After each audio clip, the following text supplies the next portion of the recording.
Hello, இன்னைக்கு நம்ம பார்க்க போற லெசன் பெயர் தாவரங்கள்.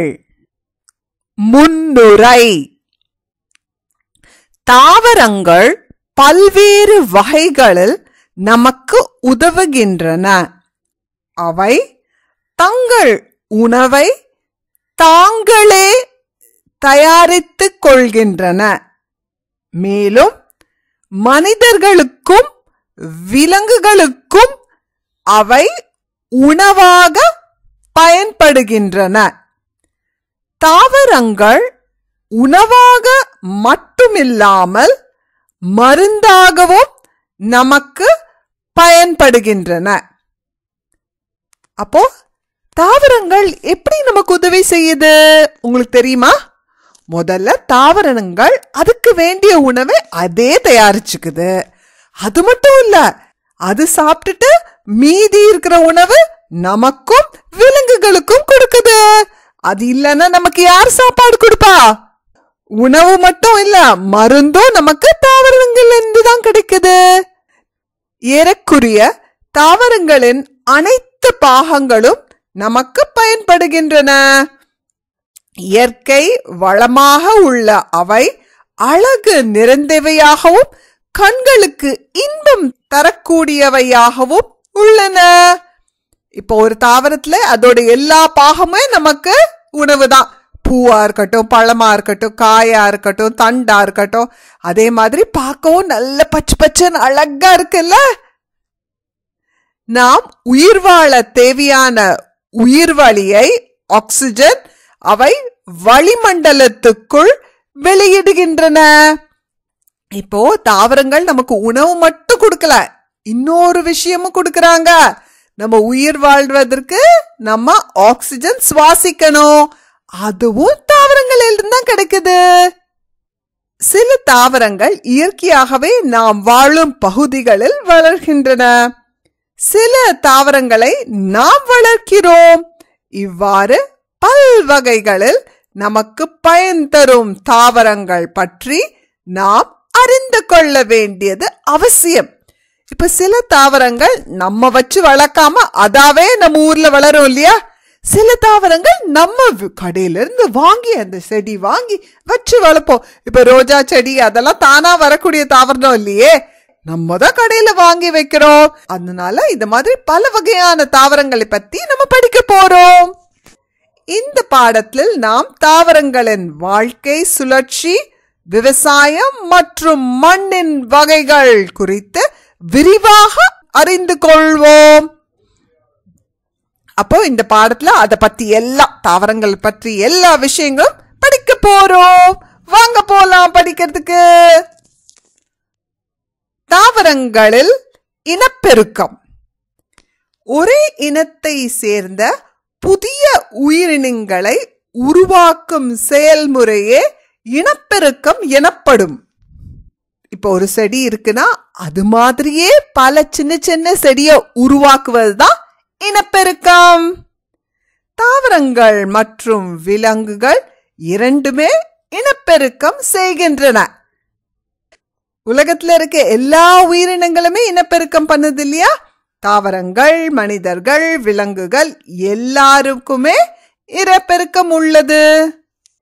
இரண்டு வகையான இனப்பெருக்கம் அவற்றில் காணப்படுகின்றன. அவை பாலின இனப்பெருக்கம் மற்றும் உடலவழி இனப்பெருக்கம் ஆகும். உடலவழி இனப்பெருக்கத்தில் வேர், இலை, தண்டு மற்றும் மொட்டு ஆகியவை மூலம் புதிய தாவரங்கள் உருவாகின்றன. பாலின பெருக்கத்தில் விதைகள் மூலம் புதிய தாவரங்கள் தோன்றுகின்றன. புதிய செடி உருவாக்குவதில் ரெண்டு முறை இருக்கு. ஒண்ணு பாலின இனப்பெருக்கம். இந்த பாலின இனப்பெருக்கத்துல தான் விதையை வச்சு புது செடி வருவது. இப்ப நம்ம ஒரு பழத்துல இருக்கிற விதையை எடுத்து போட்டா அந்த விதையில இருந்து புது செடி வளருது இல்லையா? அந்த மாதிரி புது செடி வளர்வது பாலின இனப்பெருக்கம் சொல்றோம். இன்னொரு வகை இருக்கு. அது என்ன இனப்பெருக்கம்? அது பேர் உடலவழி இனப்பெருக்கம். இந்த இனப்பெருக்கத்துல என்னன்னா, இப்ப ரோஜா செடியில நம்ம எப்படி புது செடி உருவாக்குவோம்? அதுல இருக்கிற ஒரு குச்சி எடுத்து வச்சுதானே புது செடி வருது. அப்போ அந்த செடியில இருக்கிற ஒரு பாகத்தை வச்சு ஒரு புது செடி உருவாக்குவதுதான் இந்த உடலவழி இனப்பெருக்கம். மலர்கள். மலரானது தாவரத்தின் இனப்பெருக்க பாகமாகும். இது மாற்றுருவாக்கப்பட்ட தண்டு பகுதியாக உள்ளது. மலர்களில் 4 முக்கியமான பாகங்கள் உள்ளன. இப்போ நம்ம இனப்பெருக்கம் பத்தி படிச்சுட்டு இருக்கோம். இப்ப இந்த இனப்பெருக்கத்துல எந்த பகுதி ரொம்ப ரொம்ப முக்கியமான பங்கு வகிக்கிறது? இந்த மலர் தான். இப்ப இந்த மலர்ல 4 பாகங்கள் இருக்கு. அது என்ன? புள்ளி வட்டம், அல்லி வட்டம், மகரந்த தூள் வட்டம், சூலக வட்டம். முதல்ல நம்ம பார்க்க போறது புள்ளி வட்டம். இது மலரின் வெளிப்பாகமாகும். பொதுவாக இது சிறியதாக பச்சை நிறத்தில் காணப்படும். மலரானது மொட்டாக இருக்கும் போது புள்ளி வட்டம் அதை பாதுகாக்கிறது. அப்போ புள்ளி வட்டம்ங்கிறது இதுதான். இந்த படத்துல கொடுத்துருக்க பாருங்க, இதுதான் புள்ளி வட்டம். இப்போ இந்த மலர் முதல்ல மொட்டாக இருக்கிறது இல்லையா, அப்புறம் தான் மலராக விரிகிறது. அது மொட்டாக இருக்கும் போது இந்த புள்ளி வட்டம் தான் அந்த மொட்டை பாதுகாக்குது. அது மலரான உடனே அந்த புள்ளி வட்டம் இப்படி கீழே இருக்கு.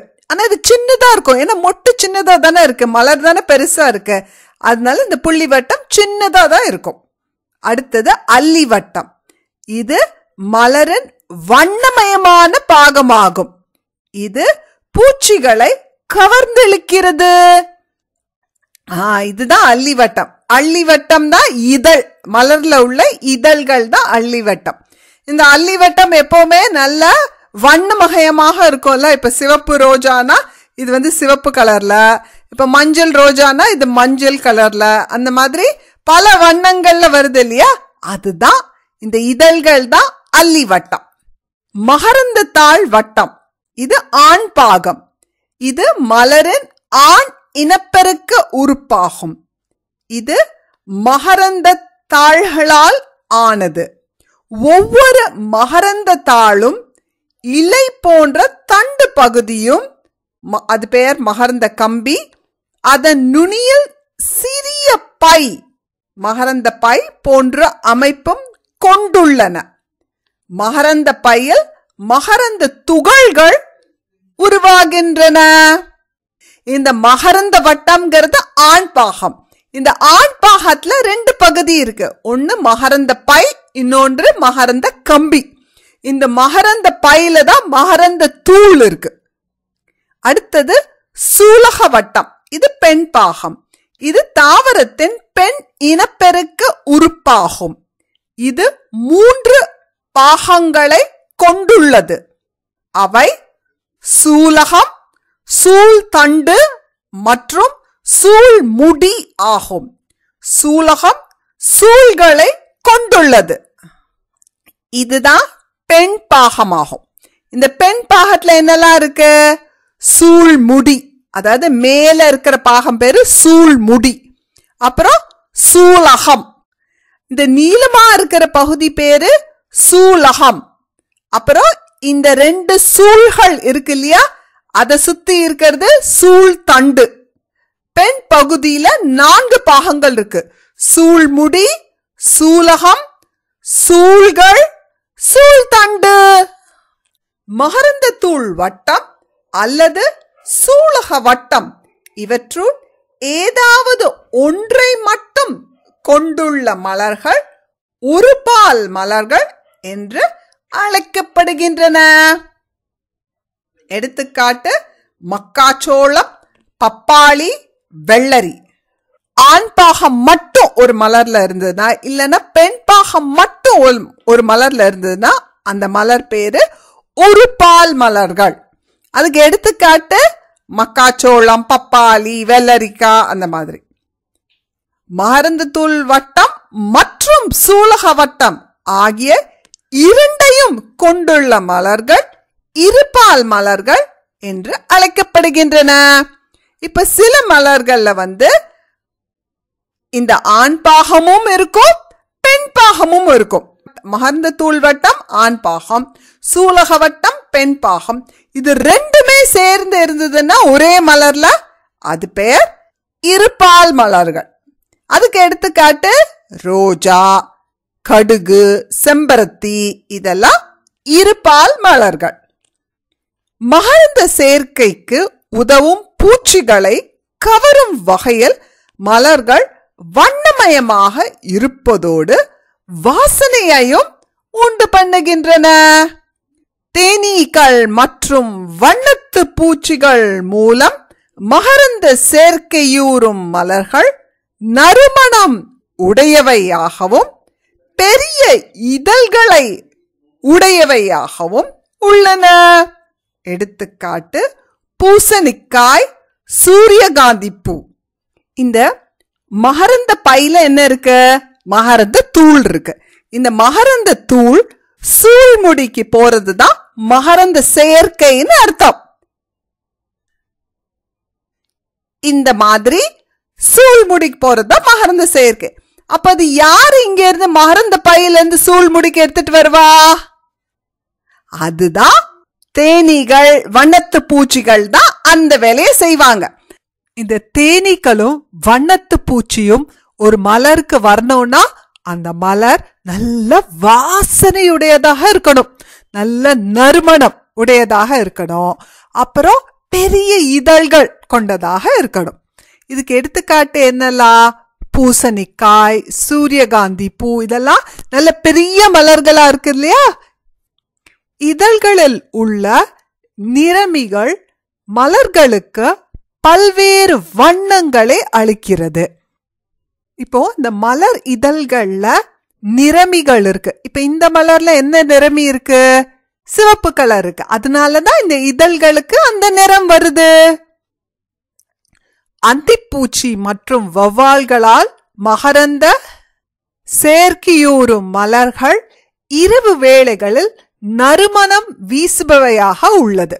இப்போ பகல் நேரத்துல வரணும்னா, வெளிச்சத்துல தேனீக்கள் வரணும்னா இதழ்கள் பெரியதாக இருக்கணும். இரவு நேர மகரந்த சேர்க்கை நடக்கணும்னா அப்ப இரவுல நமக்கு இதழ்களோட நிறம் எல்லாம் தெரியாதுல்ல, அப்போ அந்த மலர்கள் வாசனையா இருந்தா தான் அதை நோக்கி இந்த வௌவால்கள்லாம் வரும். அதனால அந்த மலர்களுக்கு வாசனையுடையதாக இருக்கும். அவற்றின் இதழ்கள் வண்ணமயமானவைகளாக காணப்படும். எடுத்துக்காட்டு மா, வாழை, கொய்யா, மல்லிகை, இதெல்லாமே நல்ல வாசனை உள்ளது இல்லையா? இரவு நேரம் தான் பூக்கும். அதனால மகரந்த சேர்க்கை இரவு நேரம் தான் வௌவால்களால நடக்கும். பல்வேறு மலர்களில் உள்ள நிறமிகளின் பெயர்கள் கீழ்காணும் அட்டவணையில் தரப்பட்டுள்ளன. மலரின் வண்ணங்கள்: சிவப்பு, இளஞ்சிவப்பு, நீலம், கரும் ஊதா. இப்போ இந்த நிறங்கள்லாம் கொடுக்கிற நிறமி பெயர் அந்தோசயனன். மஞ்சள், ஆரஞ்சு, அந்த நிறத்துல இருக்கிற மலர்களுக்கு என்ன நிறமிகள் இருக்கு? கெரோட்டினாய்டு. பச்சை நிறம் பச்சையம்.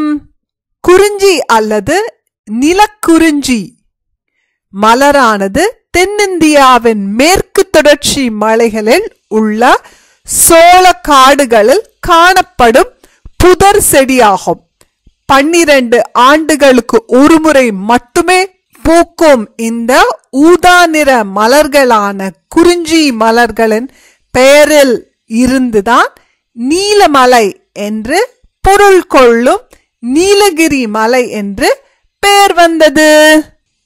இப்போ இந்த நீலகிரி மலையில இந்த பூக்கள் 12 ஆண்டுகளுக்கு ஒரு முறை தான் பூக்குமா. அந்த பூக்களின் பெயர் குறிஞ்சி மலர்கள். மலரோட நிறம் என்ன? ஊதா நிறம். அதனால்தான் இந்த மலைகளுக்கு நீலமலை அப்படின்னு ஒரு பொருள் இருக்கிற மாதிரி நீலகிரி மலை அப்படின்னே பேர் வந்தது. மகரந்த சேர்க்கை. மகரந்த துகள்களானது மகரந்த பையிலிருந்து சூழ்முடியை சென்றடைவது மகரந்த சேர்க்கை எனப்படும். மகரந்த சேர்க்கையே பழங்கள் மற்றும் விதைகள் உருவாவதற்கு முதல் நிகழ்வு ஆகும். மகரந்த சேர்க்கையை அடுத்து கருவுறுதல் நடைபெறுகிறது. மலர்களில் இரு வகையான மகரந்த சேர்க்கை நடைபெறும். அவை தன் மகரந்த சேர்க்கை மற்றும் அயல் மகரந்த சேர்க்கை. மகரந்த துகளானது ஒரு மலரின் மகரந்த பையிலிருந்து அதே மலரின் சூழ் முடியை சென்றடைவது தன் மகரந்த சேர்க்கை எனப்படும். மகரந்த துகள்களானது ஒரு மலரில் மகரந்த பையிலிருந்து அதே வகை தாவரத்தின் வேறொரு மலரின் சூழ் முடியை சென்றடைவது அயல் மகரந்த சேர்க்கை எனப்படும். மகரந்த சேர்க்கைனா என்னது? மகரந்த தூள் மகரந்த பையிலிருந்து சூழ்முடிக்கு போவது. இந்த மாதிரி ஒரே மலர்ல இருந்து மகரந்த தூள் மகரந்த பையிலிருந்து சூழ்முடிக்கு போச்சுன்னா அது பெயர் தன் மகரந்த சேர்க்கை. அயல் மகரந்த சேர்க்கைனா என்னது? ஒரே வகையான பல மலர்கள் இருக்கும் இல்லையா? ஒரு மலரோட மகரந்த பையில இருக்கிற மகரந்த தூள் இன்னொரு மலரோட சூழ்முடிக்கு போவதுதான் அயல் மகரந்த சேர்க்கை. இதை யாரு பண்ணுவாங்க? இந்த மாதிரி வண்ணத்து பூச்சிகள் இல்லைன்னா தேனீக்கள். அது என்ன பண்ணும்?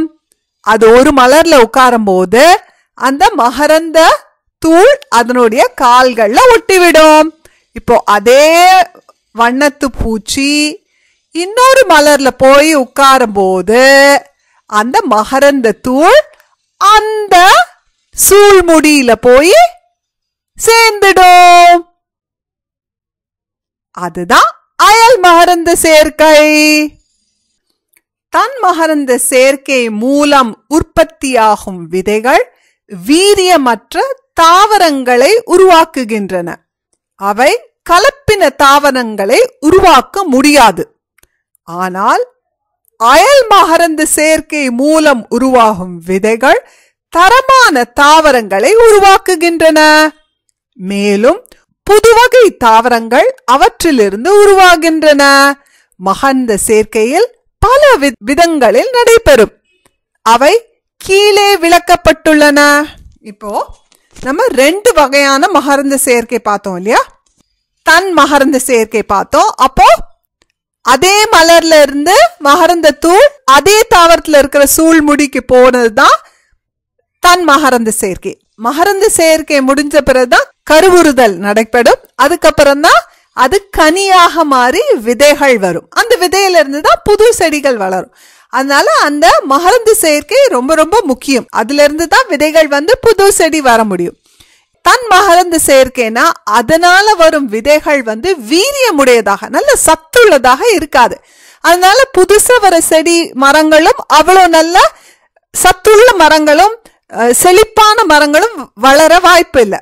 அப்போ எது சிறந்த மகரந்த சேர்க்கை? அயல் மகரந்த சேர்க்கை தான். ஒரு மலரிலிருந்து இன்னொரு மலருக்கு மகரந்த தூளை எடுத்துட்டு வந்து சூழ்முடியில வைக்கிறது தான் அயல் மகரந்த சேர்க்கை. அந்த மாதிரி மகரந்த சேர்க்கை செய்து வர பழங்கள் அதுல இருக்கிற விதைகள்ல இருந்து வர செடிகள் ரொம்ப செழிப்பானதாகவும் சிறந்ததாகவும் இருக்கும். என்ன விதமான மகரந்த சேர்க்கையெல்லாம் இருக்கு? முதல்ல காற்று மூலம் மகரந்த சேர்க்கை. காற்று மூலம் மகரந்த சேர்க்கையூறும் மலர்கள் அளவில் சிறியதாக உள்ளன. அவை வண்ணமயமான நிறம், வாசனை மற்றும் மகரந்த தேன் ஆகியவற்றை கொண்டிருப்பதில்லை. இவற்றின் மகரந்த துகள்கள் ஒட்டும் தன்மையற்ற காய்ந்த லேசான தூள் போன்று காணப்படும். எனவே இவை எளிதில் காற்றில் எடுத்து செல்லப்படுகின்றன. எடுத்துக்காட்டு புல், சோளம், பைன், வண்ணத்து பூச்சி இல்லைன்னா தேனீக்களால மகரந்த சேர்க்கை நடக்கணும்னா அந்த மலர்கள் வண்ணமயமாக இருக்கணும், வாசனை நறுமணமுடையதாக இருக்கணும், அப்புறம் அந்த மலர்கள்ல தேன் இருக்கணும். வண்டுகள் எதுக்காக மலரிடம் செல்கிறது? தேன் எடுக்க. அப்ப அந்த மலர்ல தேன் இல்லைன்னா அந்த வண்டுகள் போவே போகாது இல்லையா? அப்போ காற்று மூலம் மகரந்த சேர்க்கை நடக்கிற மலர்கள்ல இந்த மாதிரி எதுவுமே இருக்காது. தேனோ நறுமணமோ வண்ணமயமான இதழ்களோ இருக்காது. அதனால தேனீக்கள் அந்த மலர்களுக்கு போகவே போகாது. அப்புறம் அந்த மகரந்த தூளும் ஒற்ற தன்மை இருக்காது. ஒற்ற தன்மை இருந்தா தானே வண்ணத்து பூச்சி கால்ல ஒட்டிக்கும். அந்த மகரந்த தூள்ற ஒற்ற தன்மையே இருக்காது.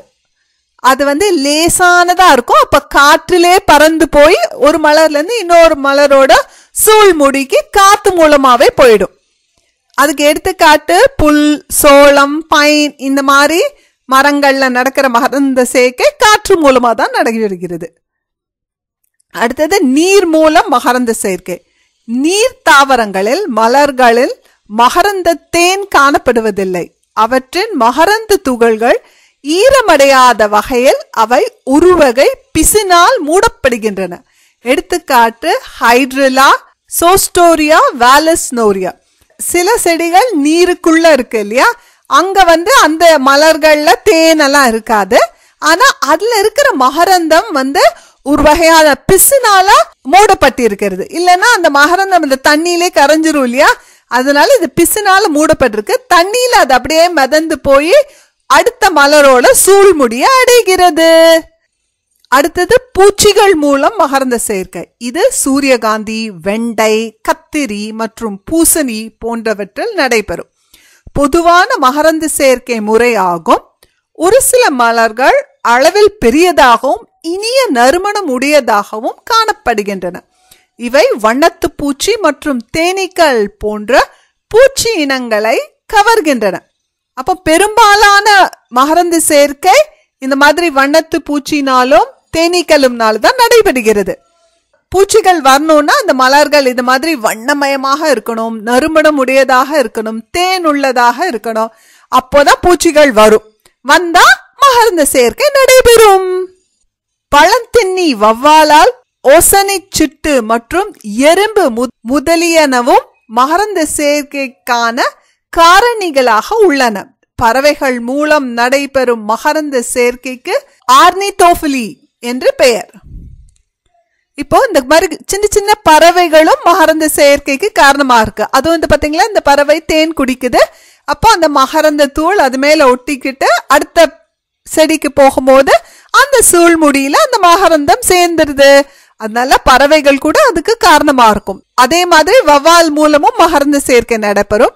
ஆனா பறவைகள் மூலம் நடைபெறும் மகரந்த சேர்க்கைக்கு ஆர்னிதோபிலி அப்படின்னு பெயர். கருவுறுதல். மகரந்த துகள்களில் உருவாகும் ஆண் இன செல்லும் சூழலில் உருவாகும் பெண் இன செல்லும் இணைவதே கருவுறுதல் எனப்படும். இவ்வாறு இரண்டு இன செல்களும் இணைத்து உருவாகும் செல் கருமுட்டை எனப்படும். இந்த கருமுட்டையானது ஒரு புதிய விதை கருவாக உருவாகின்றன. கருவுறுதல் தான் என்னது? இந்த மகரந்த தூள் சூழ்முடி மேல வந்ததுக்கு அப்புறம் அது மெதுவாக உள்ள சூழ் தண்டுக்குள்ள சூழ்களோட சேர்ந்துடும். இந்த சூழ்கள்ங்கிறது பெண் இன செல், இந்த மகரந்தம்ங்கிறது ஆண் இன செல். இந்த மாதிரி மகரந்த தூள் சூழ் தண்டுல சூழ்களோட சேர்ந்து விடுகிறது. அப்புறம் அதுல இருந்து உருவாகுதான் கனி. அந்த கனிக்குள்ள இருப்பதுதான் விதை. இந்த சூழ் தண்டு கனியாக உருவாகிறது. இந்த இன செல் சேருது இல்லையா, இந்த ஆணின செல்லும் பெண்ணின செல்லும் சேர்ந்து உருவாவதுதான் விதை. அதனாலதான் விதை கனிக்குள்ள இருக்குது. கனி மற்றும் விதை உருவாதல். கருவுற்றுதலின் பின் சூழ்பை கனியாக வளர ஆரம்பிக்கின்றன. மலரின் பிற பாகங்கள் காய்ந்து விழுந்து விடுகின்றன. சூழிலிருந்து விதைகள் உருவாகின்றன. விதையானது விதை உரையால் மூடப்பட்ட விதை கருவை கொண்டுள்ளது. இப்ப பாத்தீங்களா, இதுதான் விதை. இத சுத்தி என்ன இருக்கு? விதை உரை இருக்கு இல்லையா? மூடிய விதை தாவரங்களில் விதைகளில் காணப்படும் விதை இலையின் எண்ணிக்கையை கொண்டு அவை இரு விதை இலை தாவரங்கள் மற்றும் ஒரு விதை இலை தாவரங்கள் என்று இரண்டு பிரிவாக பிரிக்கப்படுகின்றன. முளை இலை வந்து இந்த விதைக்குள்ள இருக்கும். அந்த முளை இலை எத்தனை இருக்கு? 2 இருந்ததுன்னா அது பேர் இருவிதை இலை தாவரங்கள். இப்போ ஒரே ஒரு இலை இருந்ததுன்னா அது பேர் ஒரு விதை இலை தாவரங்கள். இருவிதை இலை தாவரங்கள் 2 விதை இலைகளையுடைய விதைகளை கொண்டுள்ளன.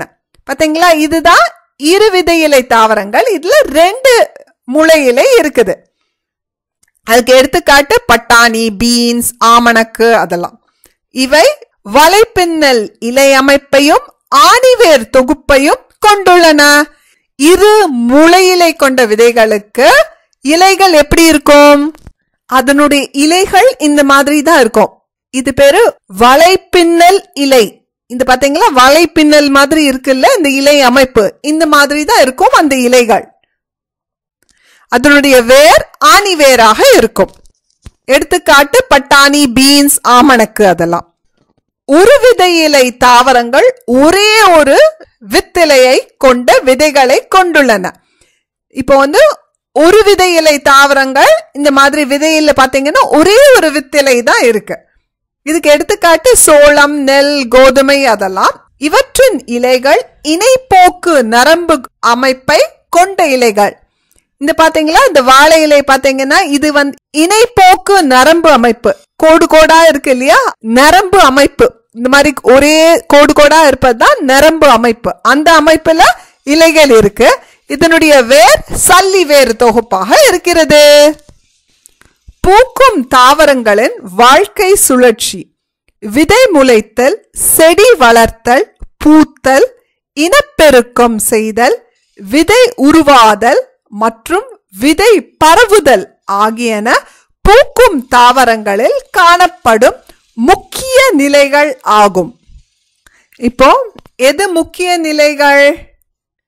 முதல்ல விதை வந்து இளம் தாவரம் வருவது, அதிலிருந்து வளர்ந்து முதிர்ந்த தாவரம், அதிலிருந்து வருவது மலர்கள், அப்புறம் மகரந்த சேர்க்கை, அதுக்கப்புறம் கனி உருவாவுதல், அந்த கனியிலிருந்து விதை விழுந்து புது செடி வளர்வது. இதுதான் இந்த சுழற்சி. ஒவ்வொரு விதையும் தன்னுள் ஒரு மிகச்சிறிய விதை முளைகளை கொண்டுள்ளது. சூரிய ஒளி, நீர், மண் போன்ற சாதகமான சூழ்நிலை நிலவும் போது இது ஒரு புதிய தாவரமாக வளர ஆரம்பிக்கின்றன. இந்த புதிய தாவரமானது விதைகளுடன் கூடிய கனியை உண்டாக்கி மேலும் பெருகுகின்றன. இந்நிகழ்ச்சி தொடர்ந்து நிகழ்ந்து பூக்கும் தாவரங்களின் வாழ்க்கை சுழற்சி உருவாகின்றன. அப்போ இந்த விதைகள் விழுந்தா அதுக்கு சரியான சூரிய ஒளி, நீர், சரியான மணல் எல்லாம் இருந்ததுன்னா அது புதிய தாவரமாக வளர்கிறது. அப்புறம் அந்த புதிய தாவரம் அதே மாதிரி பூக்கள் வந்து கனி வந்து விதை வந்து திருப்பி அது ஒரு இன்னொரு தாவரம் உருவாகுது.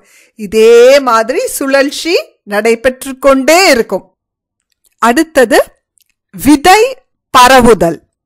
காற்று, நீர், விலங்குகள் மற்றும் பறவைகள் மூலம் ஒரு இடத்திலிருந்து மற்றொரு இடத்திற்கு விதைகள் பரவுவதே விதை பரவுதல் எனப்படும். இப்போ ஒரு செடியில ஒரு பழம் இருக்கு, அந்த பழத்துல நிறைய விதை இருக்கு. அந்த விதை அந்த செடியில இருந்து ரொம்ப தூரம் தள்ளி போய் புது செடி வளரணும்னா அது எப்படி நடக்கும்?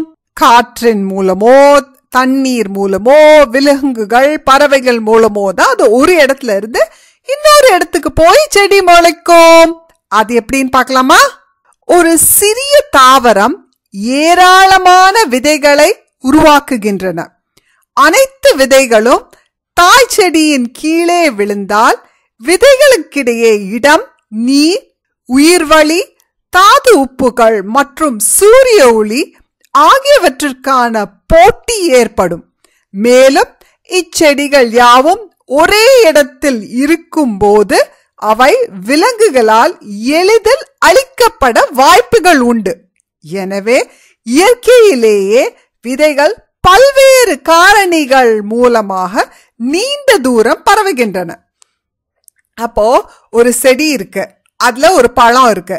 அந்த பழம் அந்த செடி பக்கத்திலே விழுந்து விதைகள் எல்லாம் அந்த செடி பக்கத்திலே இருந்ததுன்னா அப்போ புது புது செடி அந்த தாய் செடி பக்கத்திலே எல்லாம் முளைச்சுதுன்னு வச்சுக்கோங்களேன். அப்போ அது எல்லாத்துக்கும் சரியான சத்து கிடைக்காது, நீர் கிடைக்காது, சூரிய ஒளி கிடைக்காது இல்லையா? அதனால இயற்கையிலே அந்த விதை ஒரு மரத்துல இருந்து தூரத்துல பல இடங்கள்ல அது பரவி விழும். அப்பதான் ஒரு இடத்துல அது வளராட்டியும் மற்ற இடங்களில அது வளர வாய்ப்பு இருக்கு.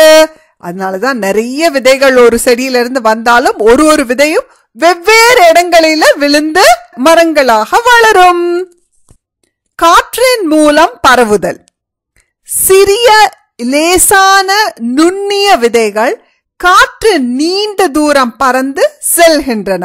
சில விதைகளுக்கு முடி போன்ற அமைப்பும் எளிதாக பறப்பதற்கு ஏற்றவாறு மெல்லிய தூவிகள் போன்ற ரெக்கையும் காணப்படும். எடுத்துக்காட்டு பருத்தி விதை, முருங்கை. இப்போ சில விதைகள் காற்றின் மூலமா பரவக்கூடிய விதைகள் ரொம்ப மெல்லிசாக இருக்கும். மெல்லிசாக இருந்தா சுலபமா ஒரு இடத்துல இருந்து இன்னொரு இடத்துக்கு பறந்து போயிரும் இல்லையா? முருங்கை விதை அப்படிதான் இருக்கும். சில விதைகள் பருத்தி விதை மாதிரி இருக்கிற விதைகளோட ரெக்கை மாதிரி ஒரு பஞ்சு மாதிரி இருக்கும். அப்ப அது காத்துல சுலபமா ஒரு இடத்துல இருந்து இன்னொரு இடத்துக்கு பறந்து போயிரும். நீர் மூலம் பரவும் கனிகள் மிதந்து செல்வதற்கு ஏற்ற வெளியுறையை கொண்டுள்ளன. தேங்காயின் இடை அடுக்கான நார்களினால் அமைந்துள்ளதால் அது எளிதில் நீரில் அடித்து செல்லப்படுகிறது. அது பல்வேறு இடங்களுக்கு சென்றடைந்து புதிய தாவரமாக வளர்கின்றன. எடுத்துக்காட்டு தாமரை, தேங்காய். சில விதைகள் நீர் மூலமா ஒரு இடத்துல இருந்து இன்னொரு இடத்துக்கு போகுது. அதுக்கு ஒரு எடுத்துக்காட்டு தேங்காய். இப்ப இந்த தேங்காய் எடுத்தீங்கன்னா அந்த தேங்காவை சுத்தி நார் இருக்கு இல்லையா? அந்த நாரை அந்த நார் ரொம்ப எடையே இல்லாம இருக்கிறதுனால அந்த தேங்காய் தண்ணியில விழுந்தா தண்ணியில அப்படியே மிதந்து ஒரு இடத்துக்குல இருந்து இன்னொரு இடத்துக்கு போய் புதிய தாவரம் முளைச்சிரும். அப்போ அது தண்ணியில மிதந்து போவதற்கு ஏதுவாக இருக்கு. அந்த மாதிரி விதைகள் எல்லாம் தண்ணீர் மூலமா ஒரு இடத்துல இருந்து இன்னொரு இடம் போய் வளரும். அடுத்தது விலங்கு மூலம் விதை பரவுதல். சில கனிகளின் முள், கொக்கி, தூரிகை மற்றும் விரைப்பான முடி போன்ற அமைப்பு காணப்படும். இக்கனிகள் விலங்குகளின் முடிகள் அல்லது தோலில் மாட்டிக்கொண்டு ஓரிடத்திலிருந்து வேறொரு இடத்திற்கு எடுத்து செல்லப்படுகின்றன. எடுத்துக்காட்டு சாந்தியம் மற்றும் நாயுருவி. இப்போ சில பழங்கள் விதைகள்ல இந்த மாதிரி கொக்கி மாதிரி இல்லைன்னா சின்ன முள் அந்த மாதிரி இருக்கும். அப்போ இந்த விலங்குகள் அது பக்கத்துல போகும்போது இதெல்லாம் அது மேல விலங்குகள் மேல ஒட்டிக்கும். அப்புறம் விலங்கு வேறொரு இடத்துல போய் அதை தட்டும் போது அந்த விதை புது இடத்துல விழுந்து புது செடிகளாக வளர்ந்துடும். அடுத்தது பறவை மூலம் பரவுதல். பறவைகள் தக்காளி மற்றும் கொய்யா போன்ற கனிகளை அவற்றின் விதைகளோடு சாப்பிட்டு விட்டு பின்னர் அவற்றை தங்கள் கழிவுகள் வழியாக வெளியேற்றுகின்றன. இந்த வகையான விதைகள் செரிமான அமிலத்தால் பாதிக்கப்படாதவாறு அவற்றின் விதை உரைகள் பாதுகாக்கின்றன. அப்போ இந்த மாதிரி பறவைகள் என்ன செய்யும்? பழங்களை சாப்பிடும் இல்லையா? பழங்களை சாப்பிடும் போது அது விதைகளையும் சேர்ந்து முழுங்கிரும். அப்போ அந்த விதைகள் என்ன ஆகும்? அது வயிற்றுக்குள்ள போயிட்டு அது ஒரு வேற இடத்துல அதோட கழிவுகளை விடும்போது அந்த விதையும் அந்த கழிவுகளோட மண்ணில் விழுந்து புது மரமாக முளைத்து விடும்.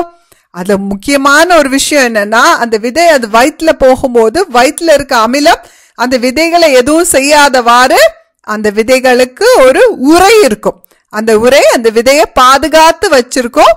அப்ப அது கழிவுகளோட வெளியே வரும்போது புது செடியாக அழகாக வளர்ந்துவிடும். சுய வழியில் விதை பரவுதல்.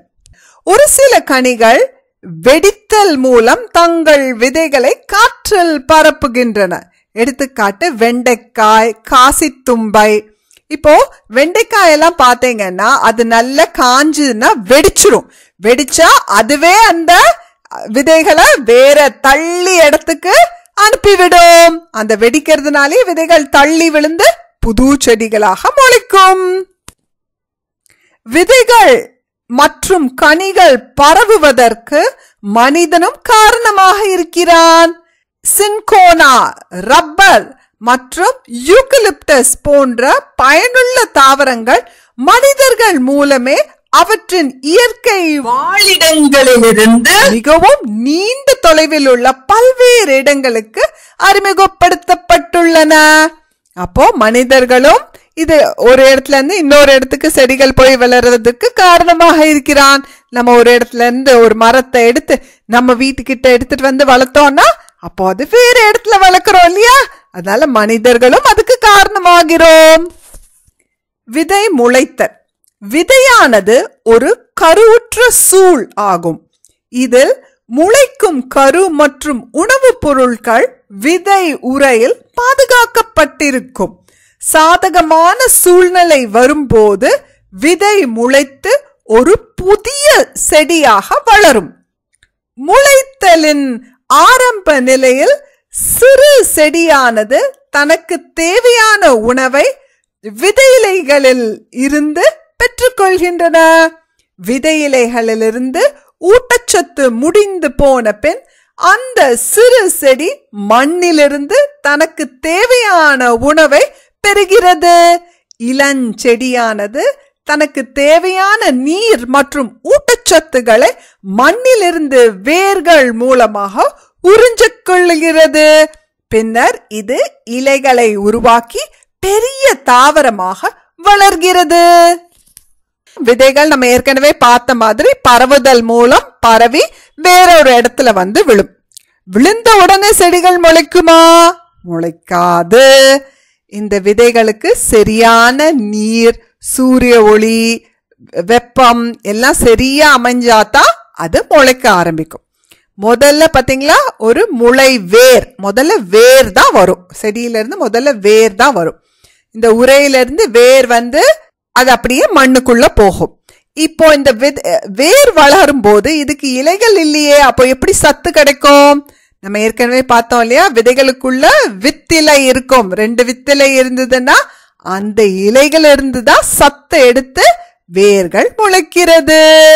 அப்புறம் மெதுவா தண்டு பகுதி பூமிக்கு மேல வந்து புதிய குருத்து, புதிய இலைகள் வர ஆரம்பிக்கும். புதிய இலைகள் வர ஆரம்பிக்கும் போது அந்த இலைகள் சூரிய ஒளியிலிருந்து உணவு தயாரிக்க ஆரம்பித்து விடும்.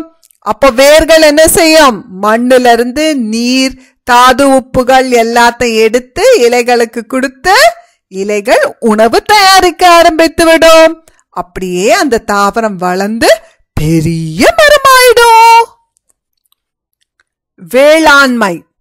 பல ஆயிரம் ஆண்டுகளுக்கு முன்பே மனிதன் வேளாண்மை செய்ய தொடங்கிவிட்டான். இது நாகரிகத்தினால் உருவான முன்னேற்றங்களுள் ஒன்றாகும். தற்போதைய நவீன காலத்தில் அறிவியல் மற்றும் தொழில்நுட்ப வளர்ச்சியின் காரணமாக மிகப்பெரிய அளவில் வேளாண்மை நடைபெறுகிறது. கலப்பின பயிர்களை உருவாக்குதல் போன்ற நவீன தொழில்நுட்பங்கள் மூலமும் செயற்கை உரங்கள் மற்றும் பூச்சிக்கொல்லிகள் போன்ற வேதிப்பொருட்களை உபயோகிப்பதன் மூலமும் விளைச்சல் பெருகியுள்ளது. தானியங்கள், காய்கறிகள், பழங்கள் மற்றும் எண்ணெய் வித்துக்கள் ஆகியன அதிக அளவில் பயிரிடப்படும் உணவுப் பொருட்களாகும். நமது அடிப்படை தேவைகளுக்காக மட்டுமில்லாமல் வாணிபத்திற்காகவும் இவை பயிரிடப்படுகின்றன. இயற்கையிலே மரங்கள் வளர்வது ஒரு விதம், மனிதன் அதை வளர்ப்பதுதான் வேளாண்மை. நம்ம உணவு தேவைக்காக நம்ம அதை பயிரிட்டு விளைவிப்பதுதான் வேளாண்மை. உலக மக்களுக்கெல்லாம் உணவு வேணும் இல்லையா, அதுக்காக மனிதன் ஏற்படுத்தி கொண்டது வேளாண்மை. வேளாண்மையில எப்படி அவன் விளைச்சலை கூட்டினா? நவீன தொழில்நுட்பங்கள் மூலம். டிராக்டர் எல்லாம் நவீன தொழில்நுட்பத்தால வந்தது தானே. செயற்கை உரங்கள், யூரியா, அந்த மாதிரி செயற்கை உரங்கள், அப்புறம் பூச்சிக்கொல்லி மருந்துகள், இதெல்லாம் பயன்படுத்தி அவன் உணவு தயாரிப்பதை அதிகப்படுத்தினான். உணவு எது மாதிரி உணவு தயாரிக்கிறோம்? தானியங்கள், காய்கறிகள், பழங்கள், எண்ணெய் விதைகள் இதெல்லாமும் தயாரிக்கிறோம். அது நம்ம உணவு தேவைக்காகவும் வியாபாரம் செய்வதற்காக நம்ம நாட்டுல இருந்து இன்னொரு நாட்டுக்கு ஏற்றுமதி பண்றோம் இல்லையா, இன்னொரு நாட்டுக்கு விக்கிறோம் இல்லையா, அது பேர் தான் ஏற்றுமதி. அதுக்காகவும் நாம் வேளாண்மை செய்கிறோம். மண், இயற்கை வளங்களுள் மண் முக்கியமான ஒன்றாகும். இது வேளாண்மைக்கு மிகவும் அவசியமானதாக உள்ளது. தாவர வேர்களை பற்றிக்கொள்வது மற்றும் தாவரங்களுக்கு தேவையான நீரையும் ஊட்டச்சத்துகளையும் வழங்குவது ஆகிய பணிகள் மூலம் இது தாவர வளர்ச்சிக்கு உதவுகிறது. இது பெரும்பாலான நுண்ணுயிர்களுக்கு வாழிடமாக உள்ளது. பாறை, காற்று, மழை மற்றும் தட்பவெப்பநிலை ஆகியவற்றின் செயல்பாட்டினால் பாறைகள் உடைக்கும் போது மண் உருவாகிறது.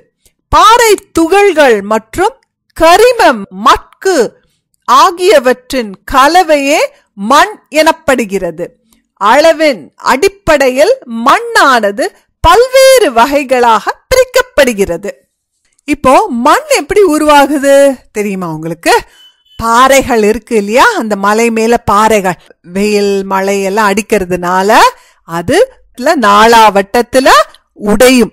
அந்த மாதிரி உடைஞ்சு பெரிய பாறாங்கள் உடைஞ்சு சின்ன சின்ன சின்ன துகில்களாக மாறி விடுகிறது. பல 1000 வருஷங்கள்ல அந்த மழையும் வெயிலும் மாறி மாறி அடிக்கிறதுனால அந்த பாறாங்கள் எல்லாம் உடைஞ்சு இந்த மாதிரி சிறு துகள்களாக மாறிவிடுகிறது. அப்படி கிடைக்கிறது தான் மண். இந்த மண் எதுக்கு தேவை தாவரங்களுக்கு? தாவரங்கள் மண்ணில இருந்து தான் நீர், தாது, உப்புகள் அது எல்லாமே மண்ல இருந்து தானே எடுக்கிறாங்க. அதனால தாவரங்கள் வளர்வதற்கு மண் ரொம்ப ரொம்ப ரொம்ப முக்கியம். இப்போ இந்த மண்ணோடு என்ன சேருகிறது? கரிம மட்கு. கரிம மட்குனா என்னது? கரிம மக்குனா இந்த இலை தலைகள், காஞ்ச இலை தலைகள்லாம் மண்ல விழுது இல்லையா, அதெல்லாம் மக்கி போய் மண்ணோட கலந்து அது மண்ணுக்கு ஊட்டச்சத்து சேர்க்கிறது. இதெல்லாம் சேர்ந்தா மண்ணுல அது செடி வளர்வதற்கு ரொம்ப ஏதுவாக இருக்கிறது. இப்போ மண்ல எத்தனை வகை இருக்கு? மணல், களிமண், பசலை மண். மணல் இவ்வகை மண்ணின் மண் துகள்கள் பெரிய அளவில் காணப்படுகின்றன. இவை ஒன்றுடன் ஒன்று இணைந்திருப்பதில்லை. மண் துகள்களுக்கிடையே இடைவெளி உள்ளதால் நீரானது வடிந்து செல்ல முடிகிறது. எனவே மணலானது லேசானதாகவும் காற்றோட்டம் உள்ளதாகவும் காய்ந்தும் காணப்படுகிறது. இந்த மணல்ங்கிறது நம்ம எங்க பாக்குறோம்? கடல் பக்கத்துல பாக்குறோம் இல்லையா, கடல் மண். அதுக்கு ரொம்ப பெருசு பெருசா இருக்கும். அதனால அதுக்கு நடுவுல ரொம்ப இடைவேளை இருக்கும். இடைவேளை இருக்கிறதுனால அதுல மழை பெஞ்சா தண்ணி நிக்கவே நிக்காது. அப்புறம் அது சீக்கிரம் காஞ்சு எப்பவுமே அது காஞ்சுதான் இருக்கும். அடுத்தது களிமண். களிமண் இதன் பெரும்பான்மையான பகுதி மென்மையான துகள்களால் ஆனது. இவை நெருக்கமாக அமைந்துள்ளதால் இவற்றின் வழியே காற்றானது குறைந்த அளவே செல்ல முடியும். இவற்றுக்கிடையே இடைவெளி சிறியதாக உள்ளதால் இம்மண்ணினால் அதிக அளவு நீரை சேகரிக்க முடிகிறது.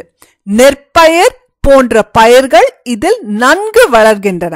இந்த களிமண் எப்படி இருக்கும்? இந்த களிமண் ரொம்ப மென்மையாக சின்ன சின்ன சின்ன சின்ன துகில்களாக இருக்கும். அப்போ ஒன்றோடு ஒன்று இணைந்து இருக்கும். அப்படி இணைஞ்சு இருந்ததுன்னா தண்ணி அதுல நல்ல தேங்கி இருக்கும். அது சுலபமா காயவே காயாது. இந்த மாதிரி மண்ணு நெற்பயிர்க்குலாம் ரொம்ப நல்லது. ஏன்னா நெற்பயிருக்கு நீர் எப்பவுமே இருக்கணும், அந்த ஈரப்பசம் எப்பவுமே இருக்கணும். இதுதான் களிமண். அடுத்தது பசலை மண். இவ்வகை மண்ணில் பெரிய மற்றும் சிறிய துகள்கள் சம அளவில் கலந்து காணப்படும். தாவரங்கள் நன்கு வளர்வதற்கேற்ற சிறந்த மேல் மண் பசலை மண் ஆகும். இது மணல், களிமண் மற்றும் வண்டல் மண் எனப்படும் ஒருவகை மண் சேர்ந்த கலவையாகும். வண்டல் மண் ஆற்றுப்படுகையில் காணப்படுகிறது.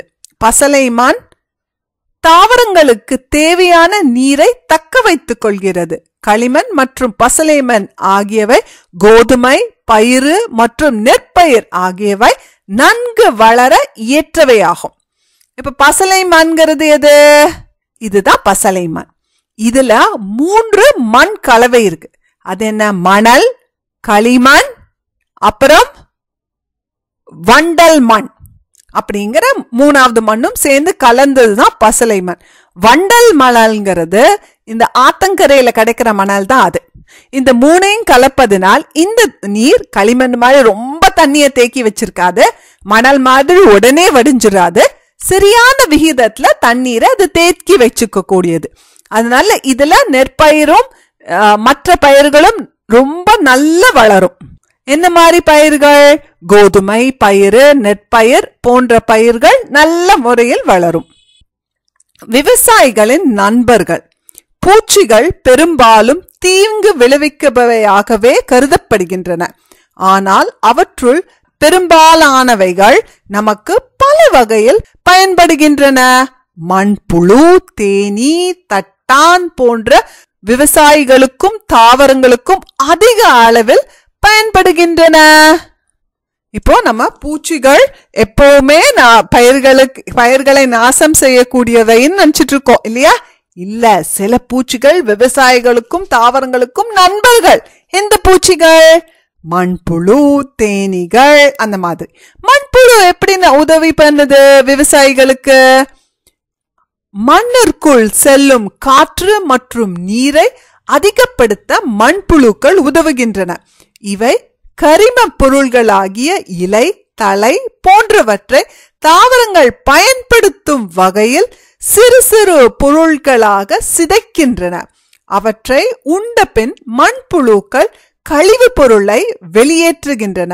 இது ஒரு சிறந்த உரமாகும். மக்கும் கழிவு பொருட்களை மண்புழுக்கள் உரமாக மாற்றும் நிகழ்வதற்கு மண்புழு உரமாக்கல் என்று பெயர். இப்போ மண்புழு எப்படி விவசாயிக்கு உதவி பண்ணுது? மண்புழு முதல்ல அத மண்ணை நோண்டுவதனால தண்ணீர், காற்று எல்லாம் நல்லா மண்ணுக்குள்ள போகுது. அப்போ அது செடிகளோட வேர்களுக்கு ரொம்ப நல்லது. 2வது என்னன்னா, அந்த காஞ்சு போன இலையெல்லாம் மண்ணுல விழுது இல்லையா, அதை இந்த மண்புழு உணவாக உண்கிறது. அப்புறம் அது கழிவாக வெளியே வருது இல்லையா, அந்த கழிவு பொருள் மண்ணோட கலக்கும் போது அந்த சத்துக்கள் எல்லாம் வேர்கள் உரிவதற்கு ஏதுவாக இருக்கு. தாவரங்களுக்கு ஏத்த மாதிரி சத்துக்களை மாத்தி கொடுக்குது. பாத்தீங்களா, மண்ணுல எவ்வளவு மண்புழுக்கள் இருக்கு பாத்தீங்களா? இதுதான் விவசாயியின் உற்ற நண்பன். அடுத்தது தேனீக்கள். தேனீக்கள் தாவரங்களில் அயல் மகரந்த சேர்க்கை நடைபெற உதவுகின்றன. இவை மலர்களின் வண்ணம் மற்றும் நறுமணத்தால் ஈர்க்கப்படுகின்றன. மலர்களில் உள்ள மதுரசமானது தேனீக்களுக்கு தேவையான ஒரே புரத மூலமாக உள்ளது. அவற்றை தேனீக்கள் தேனாக மாற்றுகின்றன. தேனானது உணவு மற்றும் மருந்தாக பயன்படுகிறது. தேனீக்கள் மெழுகை உற்பத்தி செய்கின்றனர். இவை மெழுகுவர்த்தி தயாரிப்பதில் பயன்படுகின்றன. இப்போ நம்ம ஏற்கனவே பார்த்தோம் இல்லையா, தேனீக்கள் மகரந்த சேர்க்கையில ரொம்ப உதவி பண்ணுது இல்லையா? இன்னொன்னு, இந்த தேனீக்கள் ஏன் பூக்களுக்கு வருது? பூக்கள் அழகாக இருக்கு, நல்ல மணமாக இருக்கு, மதுரசம், அந்த மதுரசத்துக்காக தான் தேனீக்கள் மலருக்கு வருது. அந்த மதுரசத்தை தேனி என்னவா மாத்துது? தேனாக மாத்தி விடுகிறது. அந்த தேன் எவ்வளவு சுவையா இருக்கும், நம்ம எல்லாம் சாப்பிட்டுருக்கோம்ல. அப்புறம் அது அந்த தேன் கூடுல இருக்க மெழுகு எடுத்து மெழுகுவர்த்தியா தயாரிக்கலாம். அடுத்தது தட்டான். இது தீங்கு விளைவிக்கும் கொசுக்களின் முட்டைகள் மற்றும் லார்வாக்களை அழித்து நம்மிடையே நோய் பரவாதவாறு காக்கிறது. இதில் அயல் மகரந்த சேர்க்கைக்கும் உதவுகிறது. அப்போ தட்டான் 2 வகையில நமக்கு உதவி பண்ணுது. ஒண்ணு, கொசு முட்டைகள், கொசு லார்வாக்களை சாப்பிட்றோம். அப்ப நமக்கு கொசுனால வரும் தொல்லைகள் குறையும். அதே மாதிரி அது அயல் மகரந்த சேர்க்கைக்கு, ஒரு மலர்ல இருந்து இன்னொரு மலருக்கு மதுரசத்தை எடுக்க போவதனால அயல் மகரந்த சேர்க்கைக்கும் அது உதவி புரியுது. இதோட இந்த லெசன் முடிஞ்சாச்சு. பாய்.